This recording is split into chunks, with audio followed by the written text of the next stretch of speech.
Salam untuk kita semuanya, berjumpa lagi dengan saya di channel Aritela Tutorial, tempat kita untuk berbagi informasi seputar informasi pendidikan dan informasi guru, serta informasi lain yang ada hubungannya dengan pendidikan dan guru.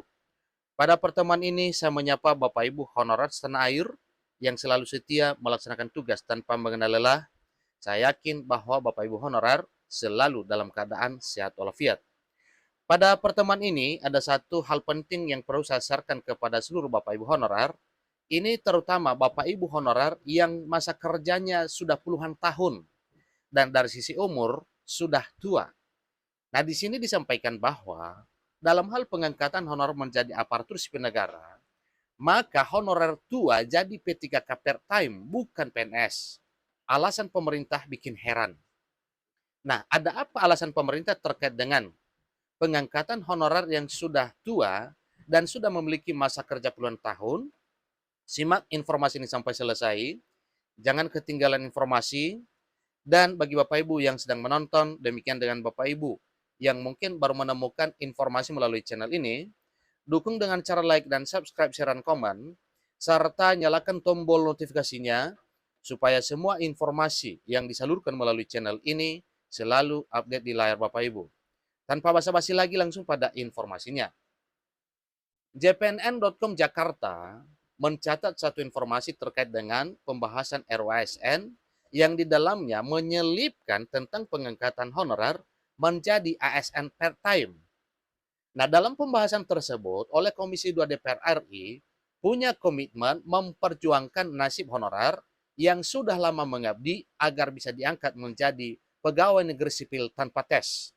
Ingat Bapak Ibu ya, dalam hal pembahasan terkait dengan RUASN oleh Komisi 2 DPR RI berkomitmen memperjuangkan nasib para honorer yang sudah puluhan tahun mengajar dan sudah puluhan tahun mengabdi di instansi pemerintah, baik pusat maupun daerah, diperjuangkan untuk menjadi pegawai negeri sipil tanpa harus melalui tahapan tes.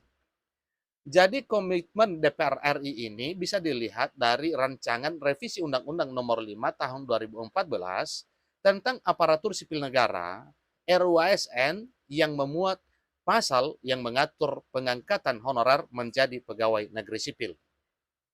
Jadi itu fakta bahwa memang benar-benar para DPR RI punya komitmen demi para honorer ini untuk bisa diangkat menjadi aparatur sipil negara. Bahkan di salah satu pasal revisi Undang-Undang Aparatur Sipil Negara versi usulan DPR terkait hal tersebut menggunakan frasa wajib diangkat menjadi PNS secara langsung. Nah, tentunya kalau hal ini nantinya menjadi satu keputusan bahwa para honorer diangkat atau wajib diangkat menjadi PNS secara langsung, berarti ini adalah satu keputusan terbaik pemerintah yang benar-benar menggembirakan Bapak Ibu honorer. Berikut ini beberapa ketentuan di rancangan revisi Undang-Undang Aparatur Sipil Negara yang dikutip dari situs resmi DPR RI.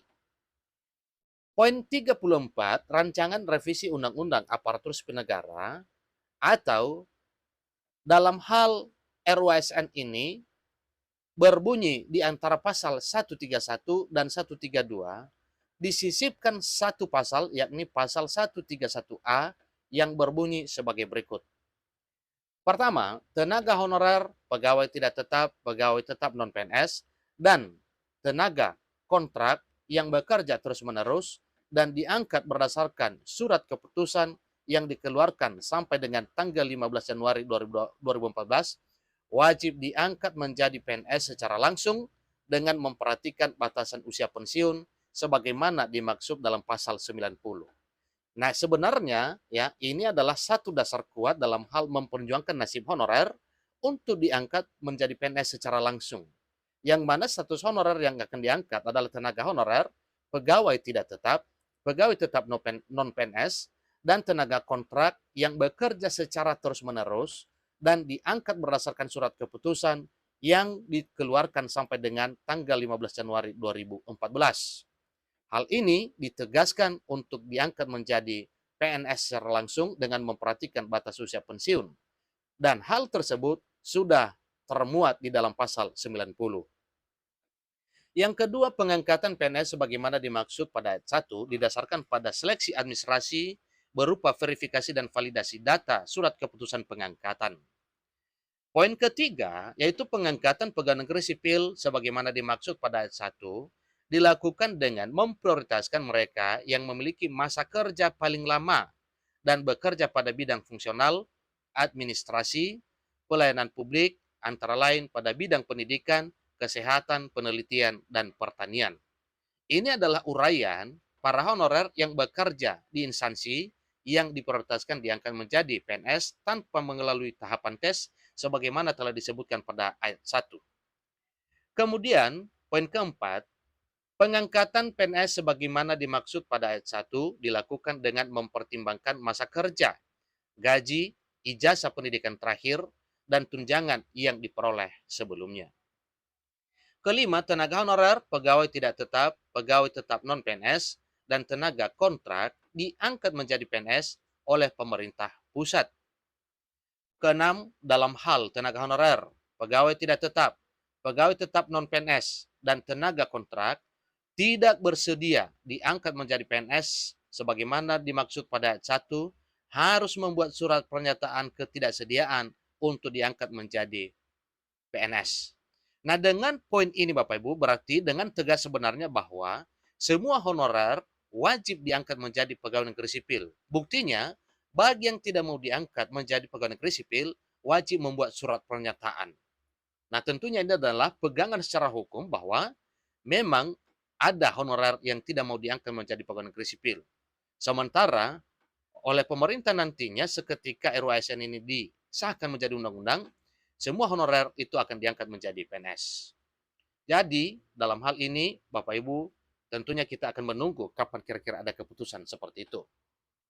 Namun pada pembahasan RUASN di tingkat Panja RUU, pemerintah menolak usulan DPR agar tenaga honorer dan sebutan lainnya diangkat menjadi PNS secara langsung setelah dilakukan verifikasi SK pengangkatan dengan memperhatikan batas usia pensiun atau BUP.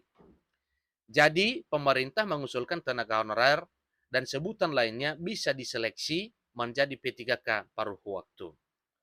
Sudah beberapa kali pihak pemerintah termasuk Menpan RB Abdullah Azwar Anas mengatakan penyelesaian terkait dengan permasalahan honorer.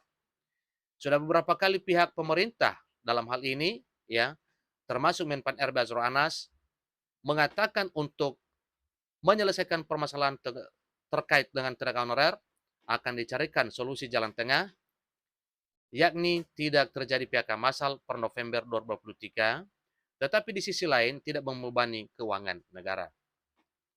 Terpantau di channel YouTube DPR RI pada tayangan berjudul DPR tegaskan tidak boleh ada PHK massal non-ASN.